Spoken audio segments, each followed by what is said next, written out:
我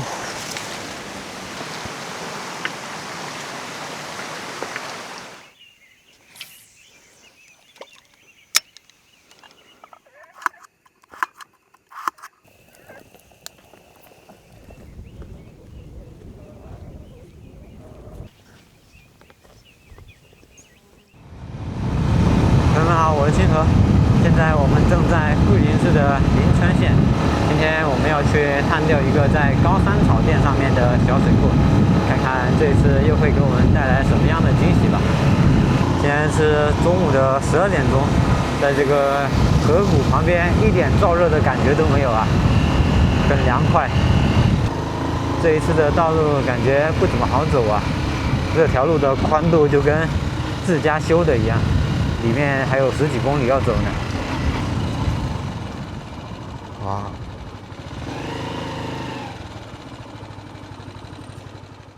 哇，漂亮吧？这边的山上大部分都是竹林，还有杉木林也有。在路上走着走着，就突然觉得有点搞笑啊。人家钓鱼都是往河边走，而我偏偏往山里面钻。哦，狗子，狗子，好标致的狗子。啊，应该快到最后一个村子了吧？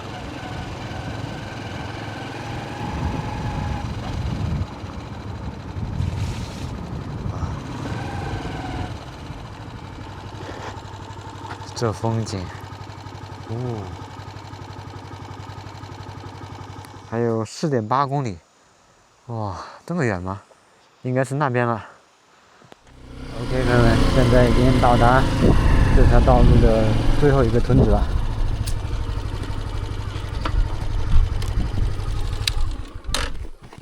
哎，大叔，这上面是不是有个水库啊？上面啊？在翻。对，有没有路上去？啊？有没有路上去啊？有路，这个路前几年冲坏了。只能到那个溪水那里就上不去了，就只能走上去了。到里面冲都上不去了。哦。进去就冲坏了。那边还有个村子比较靠近这个水库。那个黄皮江那边有个村子。能上去吗？那个路有路上去吗？那里有路啊。摩托车能上去吗？这也是到他们的湖边。哦，也就只能到他们村子那边。也是最底上那个村。哦。到那里有那边路就大一点，宽一点，近一点。哦。这边还有。这边好远，我之前看地图是看到有那个路，摩托车好像可以上去的。以前可以开到头啊。啊。现在坏了。哦。没人修。好，谢谢叔。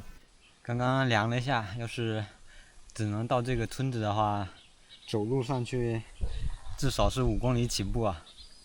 然后翻过这边这座山，那边还有个村子，离那个水库稍微要近一点，但是那边感觉要爬坡啊，爬很陡的坡。来都来了，还是进去看一眼吧。这边上不去，要是换一边的话，那边也得走路上去，没有土路了。之前来这边的时候就发现了，一共有2个村子可以到上面的水库。之所以选择这边，就是在卫星地图上面看到了这边有一条土路可以直通水库的，但是刚刚那个大叔也说了，这边好像塌方了，没人修。哇塞，看看这个水潭漂亮吧？不知道里面有没有鱼啊？现在到这边的话就已经上不去了，这石头上面全是青苔，太滑了。这边就是被水冲断的地方了，也不远，下面就是那个深潭，我们的车就停在那里。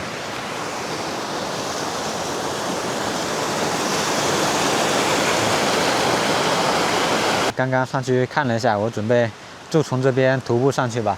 现在是中午的1点40，5公里的徒步路线的话，只要路不是太难走，我们应该能赶在天黑之前到达目的地。至于另一个村子的话，就不过去了。虽然那边的徒步路线要近一点，但是我们现在从这里过去还得绕好大一段路，至少1-2个小时的路程起步，太远了。这么远的徒步路线，这些装备就得重新分配一下了。这么一个大吊台肯定是带不了了。OK， 朋友们，这边准备完毕了，现在2点半了。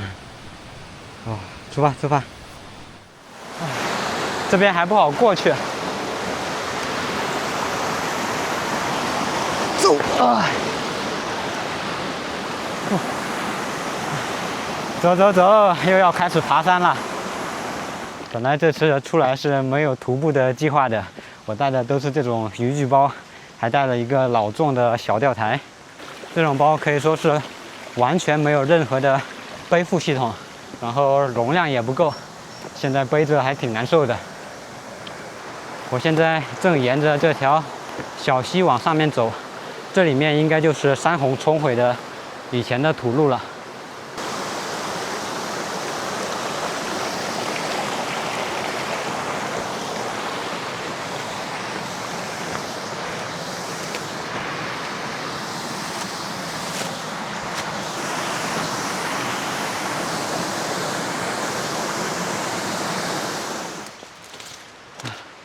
不太对劲啊，这边完全看不出来有人走过的痕迹。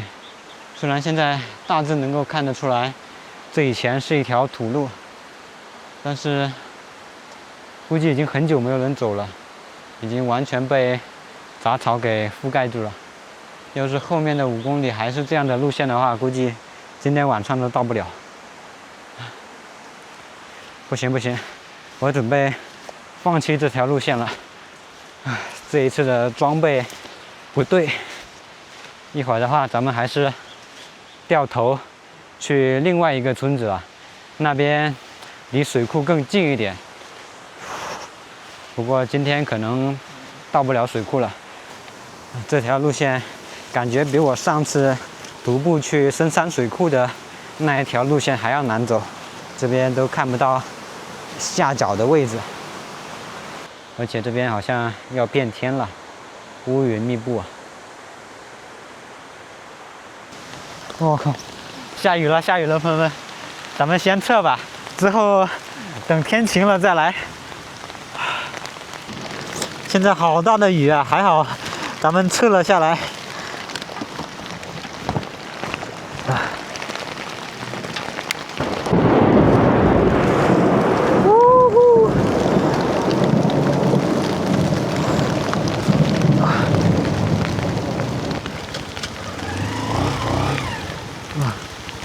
撤，朋友们，这没法玩了。最近好像又有新的台风，这个雨估计又要持续好几天了。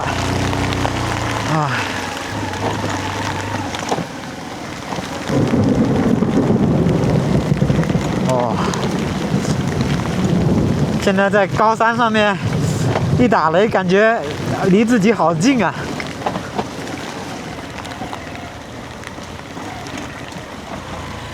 OK， 朋友们，我出来了，咱们改日再见。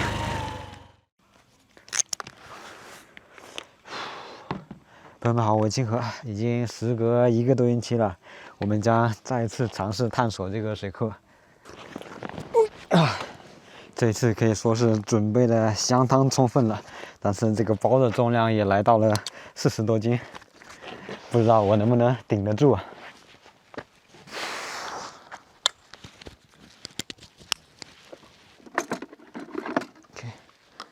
刀也带上。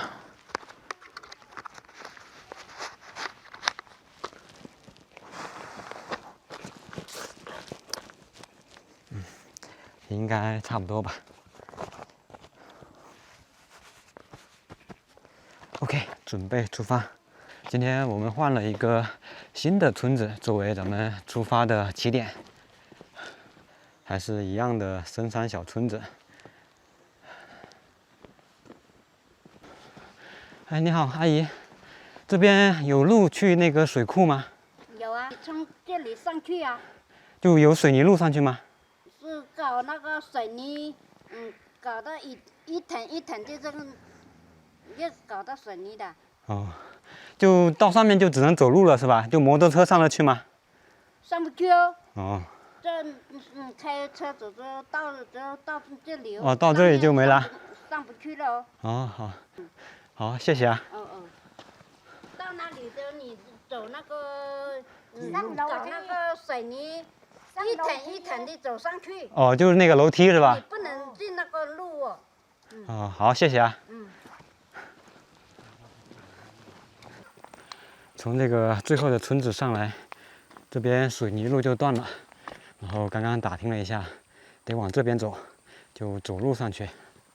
这边有一个标示牌，现在海拔是986米，然后到山顶的话是2700米，看来今天是有的爬了。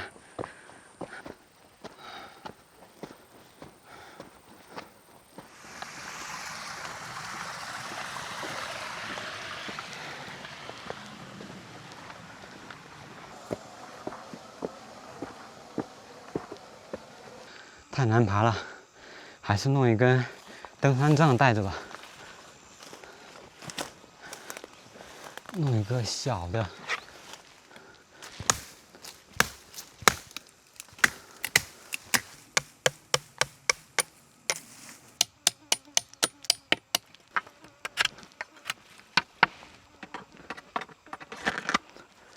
OK， 继续出发。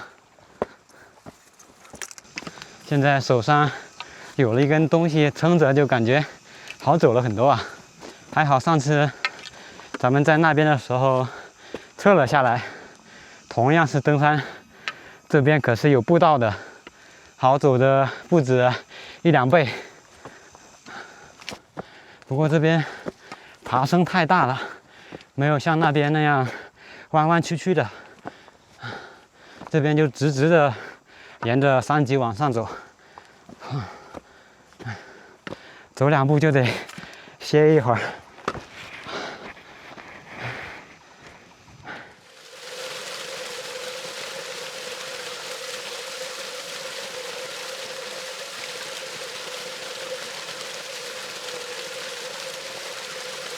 今天我们是3点钟开始出发的，看看几点钟能够到达水库。OK， 继续出发。看看这个坡度，你就爬吧，一爬一个不吱声啊。现在是下点的3点50了，距离水库还有1.5公里的距离。终于是有一点小弯道，减少一点坡度了，这里折上去。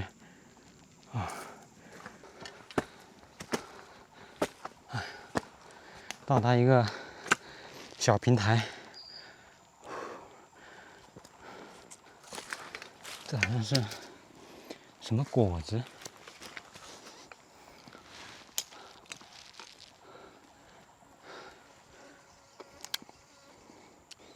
这个味道挺好的，但是不知道是什么果子，有被鸟吃过的痕迹。这边掉了好多，有点像梨。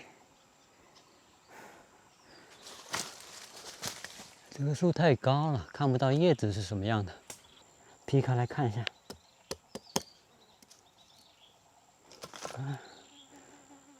就是很像梨，也有像那个苹果的。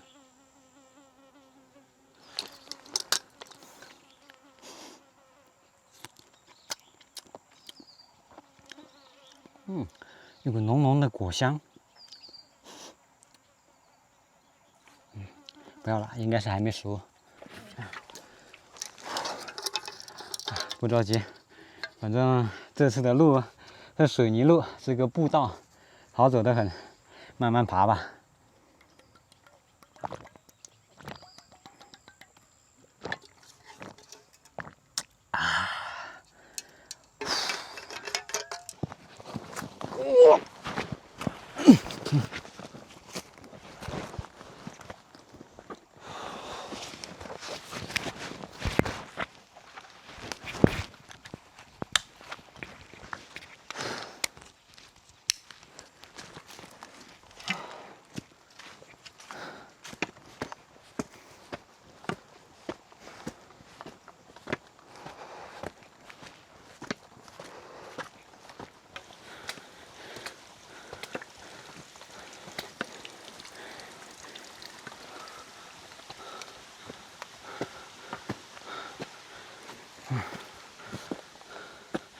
海拔1239米，距离山顶1.8公里。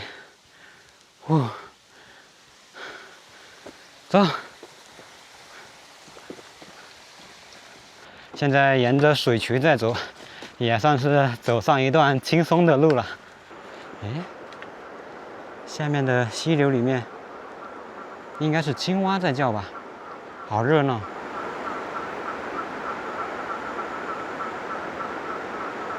这个水渠里面好像有鱼哟。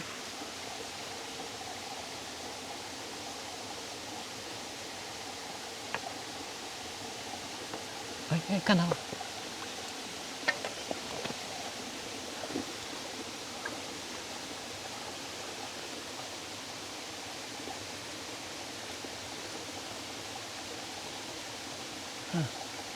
跑去哪里了？哇塞，好大的蝌蚪啊！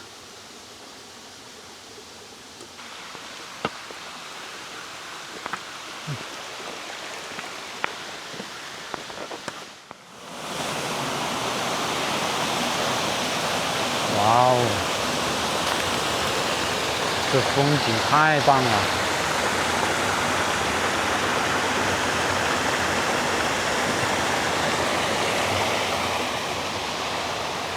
这里面会有鱼吗？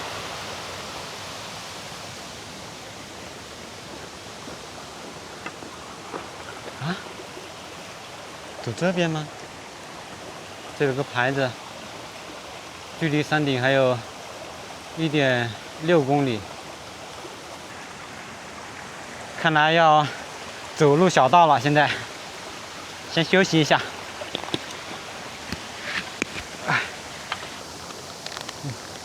吃点葡萄干，补充一下体力。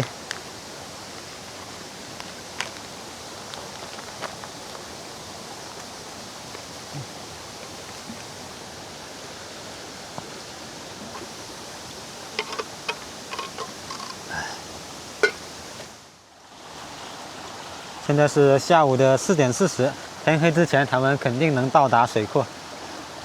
出发！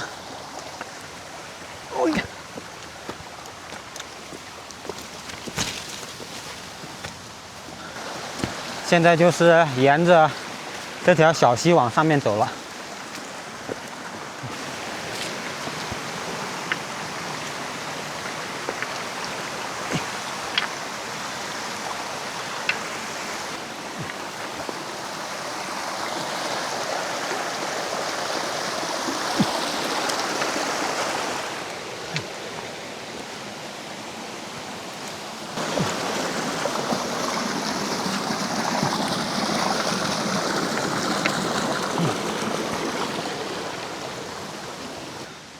现在在这个竹林里面已经感觉有一点昏暗了，透过树枝的缝隙还能看到一点夕阳的余晖。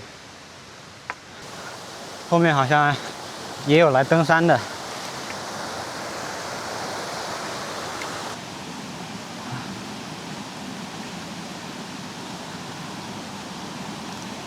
现在是下午的5点钟了。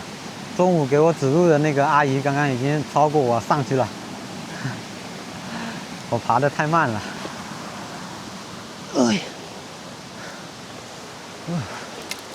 看来我们也得抓紧时间赶路了。刚刚问了一下，阿姨他们是上去抓蚂蚱的，到时候如果咱们钓不到鱼的话，晚上也可以抓一点。应该快到了。这边的地势已经相对来说比较平坦了。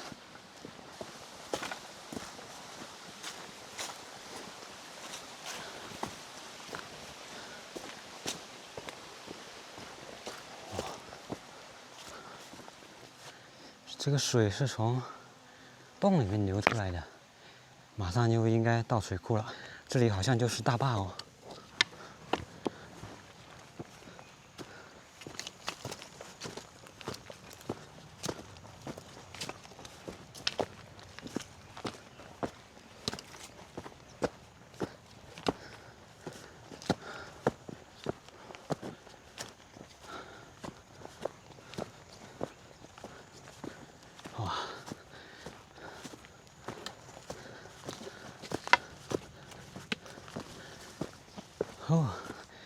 完美的露营地。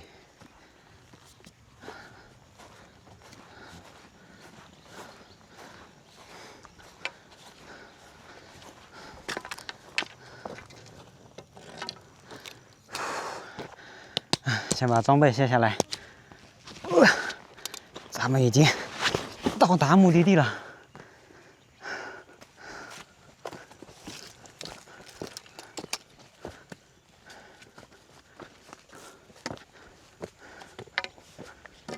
哇哦！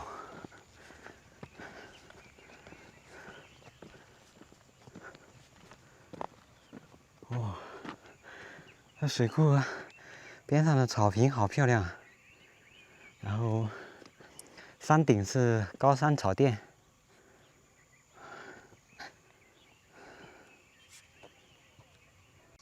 这边还有一个牌子“水库头”，海拔1300，距离山顶还有1000米。到时候要是钓不到鱼的话，咱们还可以去登山。朋友们可以猜一下，你们觉得我会在这个水库里面钓到鱼吗？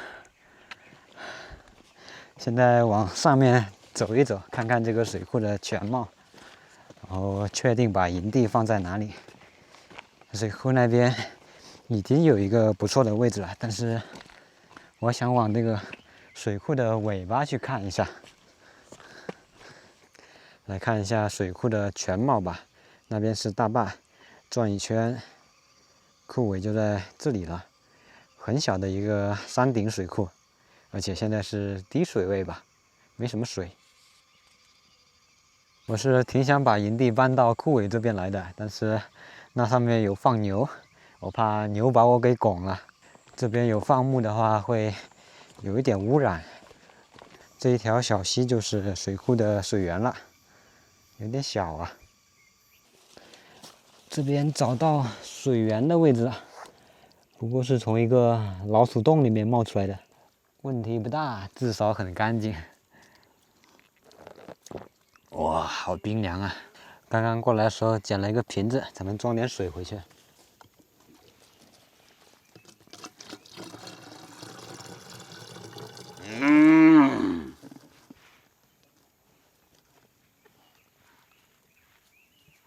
哇，这个牛围过来干嘛？不会是要怼我吧？打个水的功夫，身边围满了牛。让一让，让一让。都是小牛犊子，不能靠得太近。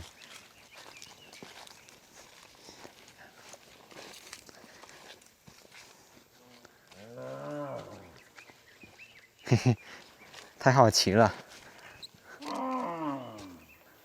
现在走回去看看哪里有露营的位置吧。感觉这个树林里面不错，就是不知道有没有平坦一点的位置。这边至少能遮挡一点阳光。这里的话不够宽，但是我感觉这个位置应该是最合适的位置了。这边是水库的接近中段吧，到时候找钓位也比较方便。然后水源的话就在上面一点的位置。反正我带了铲子，咱们到时候把这里处理一下，应该没问题的。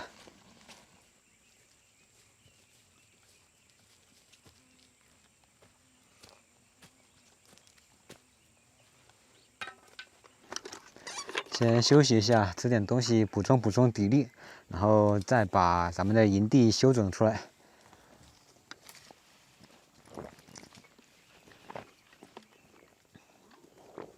这个牛好好奇啊！我刚在这边停就围过来了。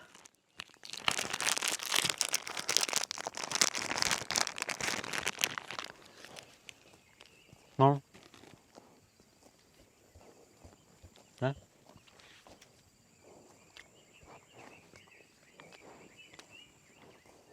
不吃。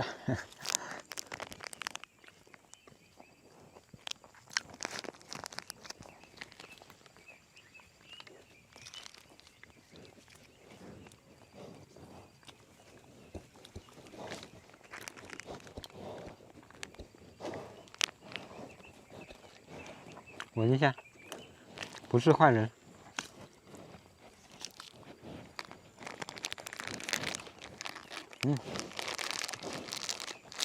没了没了。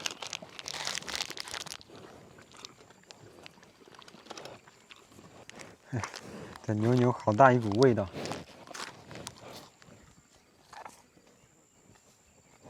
好了好了，走，没了。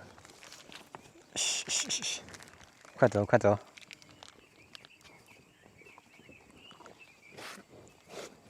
我靠，舔的好用力啊！估计是有盐。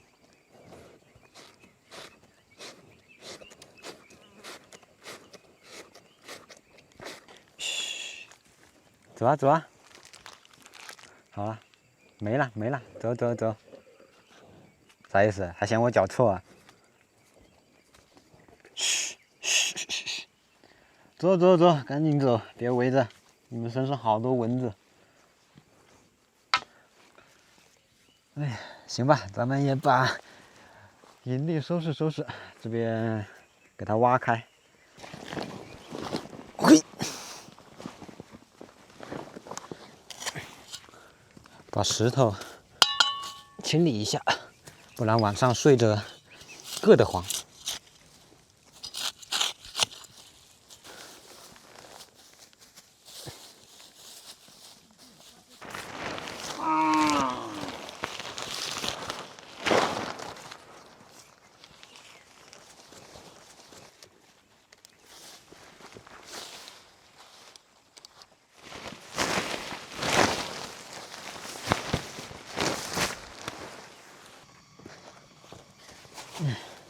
这一次可是把帐篷、睡袋还有气垫都带过来了，准备的十分充裕。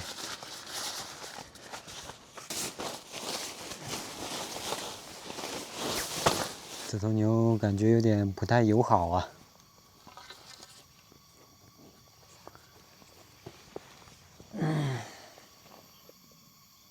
这么多牛围着我，今天晚上感觉有点危险。嘘，看它的后腿，感觉有点要蹬人的意思。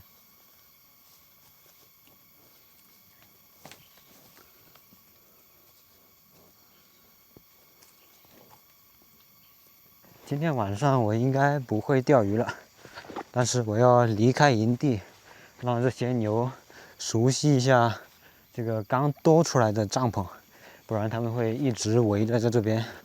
等天黑之后，咱们再回营地那边。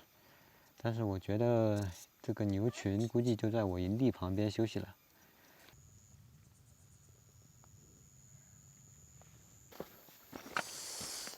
我觉得还是换个位置保险一点吧。我就睡在牛群中间的话，万一有哪一头牛想不开顶我一下，那就完了。尤其是这一头，很不友好的样子。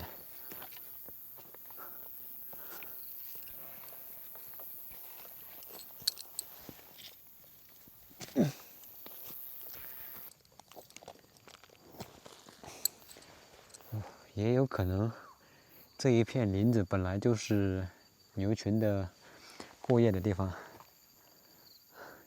看，都趴在小树林里面。我刚把营地搬走，这些牛就占领了位置。把树上的背包也带走。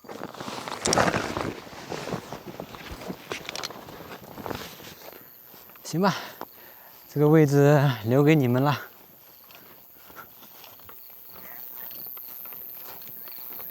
今天晚上营地就移到了这个空旷的大草坪上面来。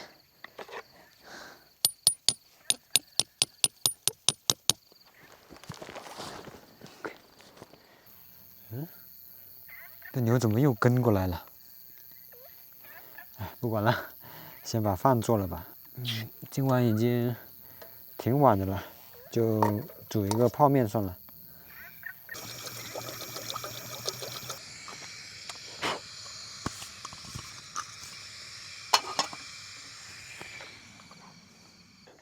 应该是香味吧，又把牛给吸引过来了，又围了一圈。赶紧吃，赶紧吃！现在牛群都围着我，估计都闻到这个面香了。吃完饭，把所有的装备都收进帐篷里面了。现在去把碗洗了。我一离开，这些牛就全部包围向我的帐篷。现在晚上水边能够看到一些小鱼，这就说明这个水库肯定是有鱼的。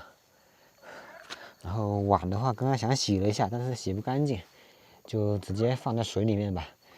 这个洗不干净有味道的话，这些牛肯定会去找。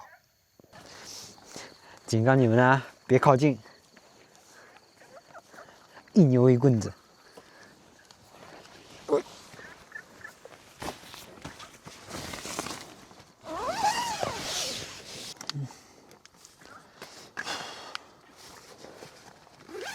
管不了那么多喽，只要不拱我帐篷就行。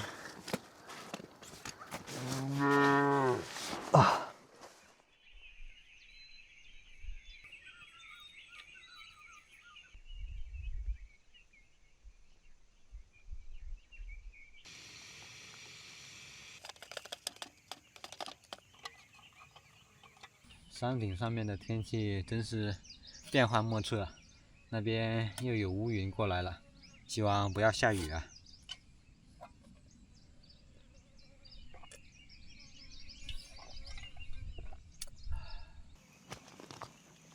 今天我准备到这个岛上去钓，这个位置看起来还是蛮不错的，岸上是斜坡，水深也不会太浅。然后这是水库的中间位置，水面还比较窄，这是鱼巡游的必经之地，就选这里了。这边还要刨一下，弄一个能坐的地方出来。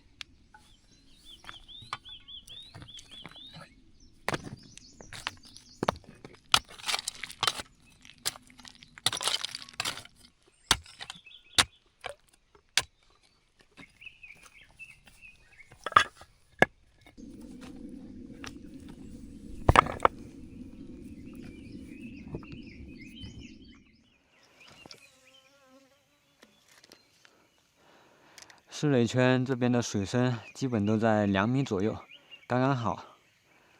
咱们选一个位置就可以打窝了。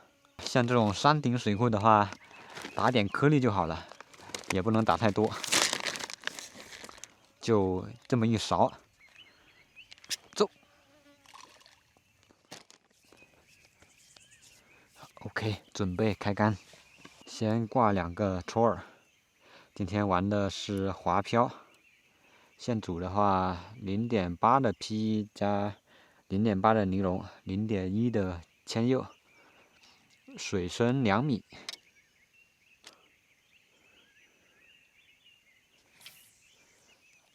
好，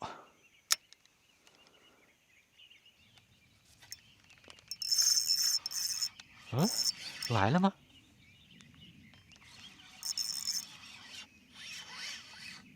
挂树上了。我还以为2竿就中鱼了呢。来了，开竿鱼啊，还是毛的，好瘦的一个小鲫鱼吧，也算是开竿了。有小的肯定就有大的。现在是上午的10点钟，看看我们在12点钟之前能够钓上来几条。走你！哎，来了！啊？怎么又是毛的？又是毛的这个肚子里，奇怪了，难道鱼起伏了？哎，又来！哦，这一次不是毛了，双飞，好小啊！好像下去就有口。但是不知道什么原因，朋友们帮我看一下是不是我调的有问题。现在是调式调3调4吧，到底的。然后这边铅笔座和8字环是一起的，指线的话应该算短指线吧，也不大，0.8加0.1的铅釉。这种情况的话应该怎么调整？好像刚刚都会碰到鱼，就是毛到一点点。现在我把定位节上推了一个浮漂，先试一下钓离底吧。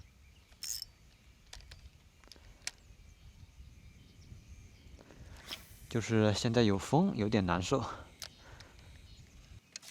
哎，来了，可以，这个口给的比较清晰，鱼应该是有点离底了。正口，马上就快12点了。现在窝子里面很多的泡泡，应该是有鱼的，就是太小了。终于又来一个了，哈哈，都太小了，估计0.1的铅釉都不好吞。好，刚好12点钟，先休息一会儿吧，下午咱们再钓。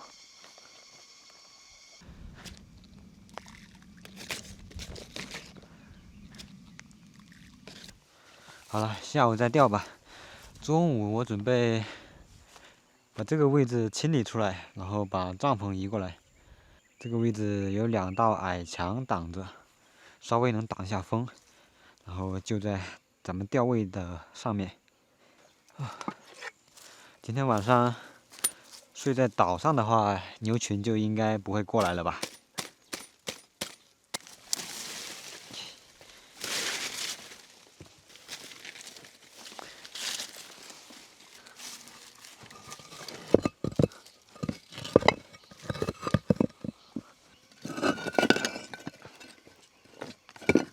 ？OK， 这边位置已经收拾出来了，现在过去把帐篷搬过来吧。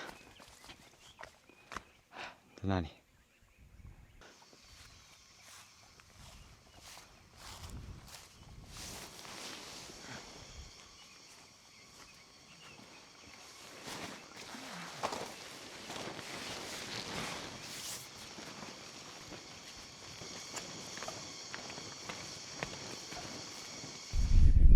不错不错，这个位置刚好能够放下帐篷。现在煮点东西吃吧，然后再去找个地方休息一下。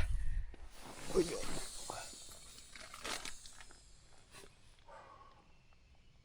哇，这太阳还是好晒啊！现在已经下午的5点钟了，准备开始下半场。这边水退的挺多的，杆子已经够不到水了，在旁边再开了一个新钓位。OK。还是先挂戳儿，抽几竿聚聚鱼。走，又起风了。黑漂，哇，这个有点大。呼呼，终于来了一个像样子的。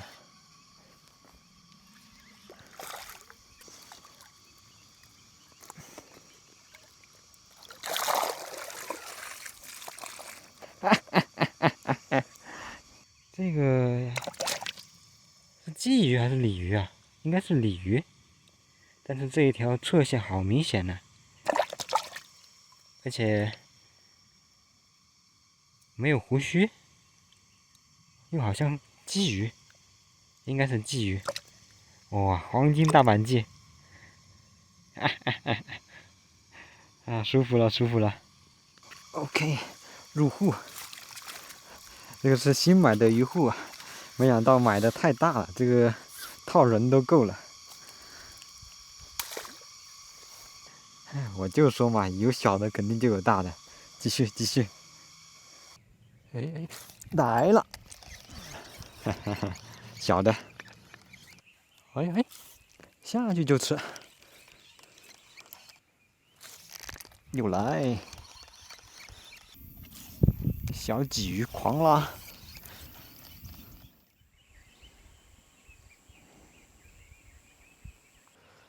OK， 太阳下山了，看看傍晚会不会来个大一点的。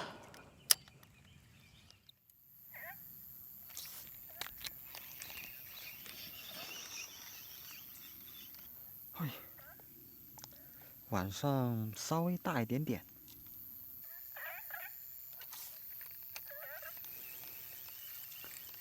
哎，还是小的，还是双飞。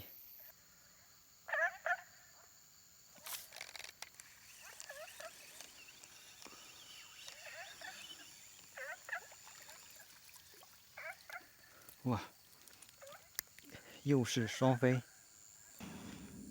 现在是晚上8点钟，准备钓这最后一竿就收了。晚上钓的还是这些小家伙，而且现在有点冷了。入秋之后晚上有点冷了。来看一下今天一整天的渔获吧，好像还可以哦。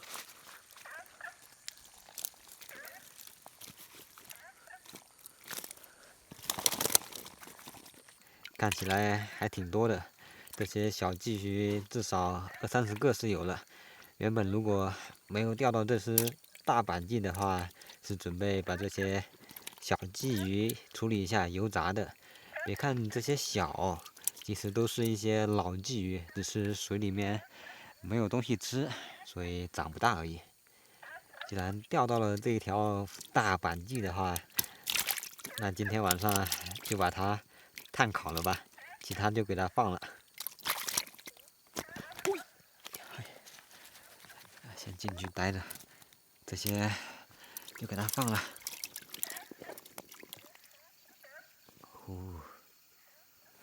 现在先把篝火升起来吧。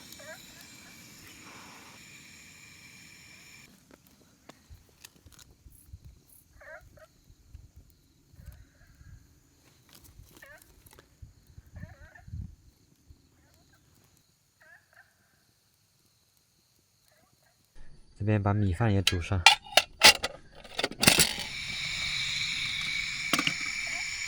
今天晚上的主菜是土豆炖牛肉，副菜是炭烤大板鲫。先把土豆切一下，然后把这个鱼腌一下。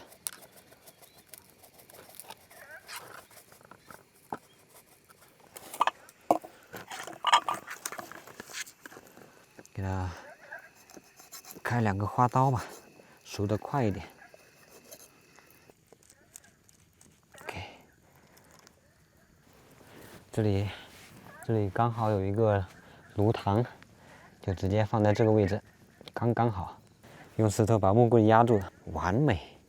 这边米饭也差不多了，先放一边，准备来搞土豆炖牛肉。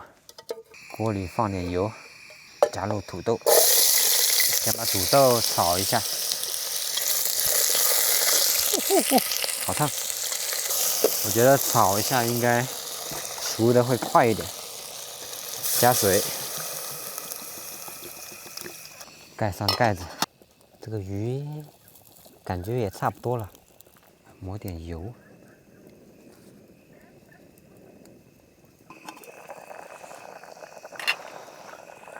烧开之后，加入这个红烧肉罐头，我好像带错了。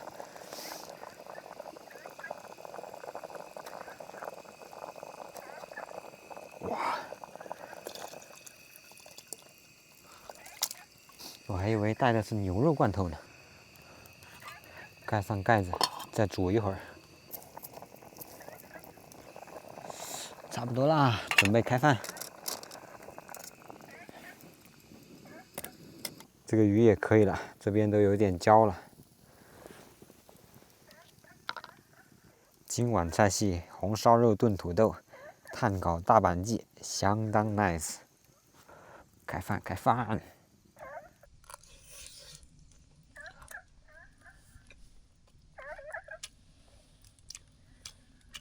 先来口土豆。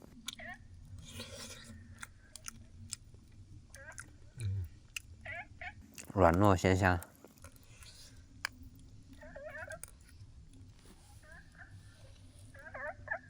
再来一口红烧肉。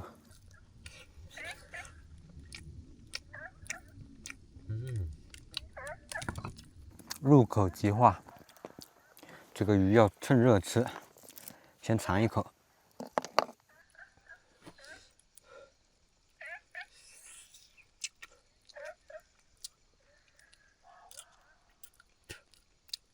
味道还行，就是小刺有点太多了。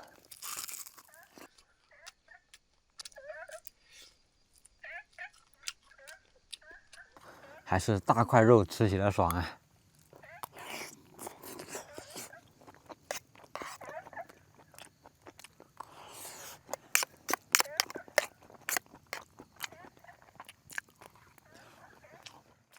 好了，朋友们，现在已经是晚上的11点钟了，洗漱完毕，又把装备也给收拾一下，不然的话晚上会有牛过来的。好嘞，现在准备睡觉了，晚安，朋友们。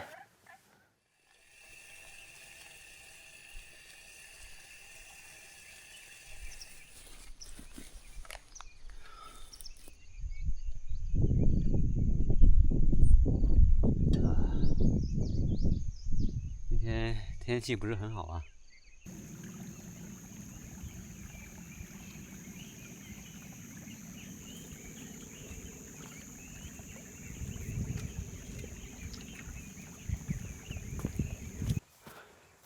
现在海拔是1300米，距离山顶还有850米。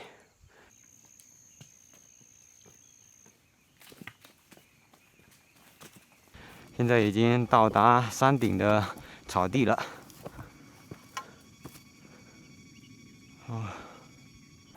这里能够看到下面的水库。正在通过2个小山顶。风吹得好舒服啊！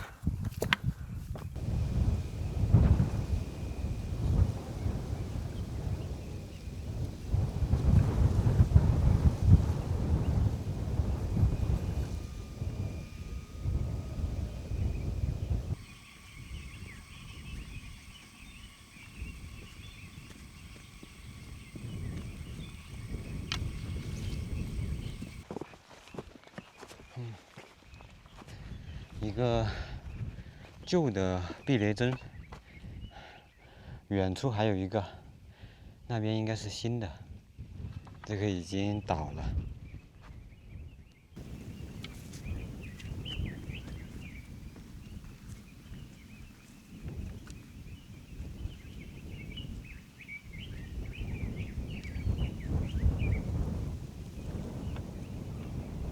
现在已经走了蛮长一段时间的，大概不止800米了。现在还要穿过这一片竹林，然后到达山顶的位置，应该就到了。有云飘下来了，云过来了，快吸！没啥味道，快了，快了，已经到达避雷针的位置了。先休息一下吧。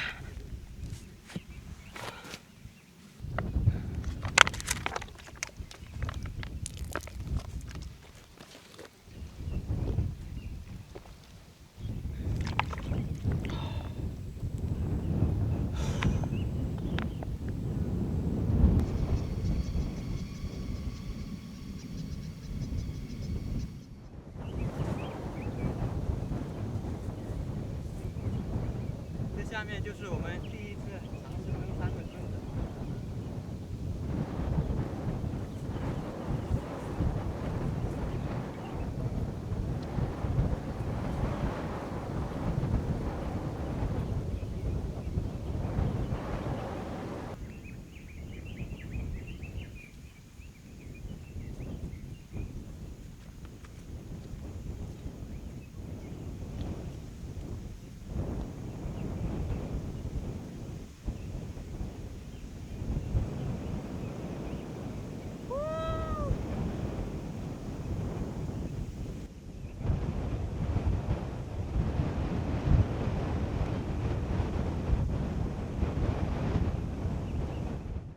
这是临川县临桂区龙胜县的交界位置，虽然不是最高的山顶，但是这个风景确实没得说啊！哇塞，太漂亮了！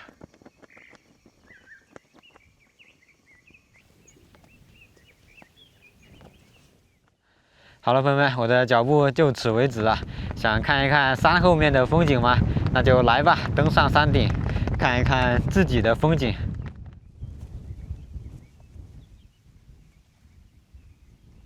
OK， 朋友们，把营地收拾一下，我们要准备撤离了。营地收拾完毕，把我们自己的垃圾全部带上，开始撤离。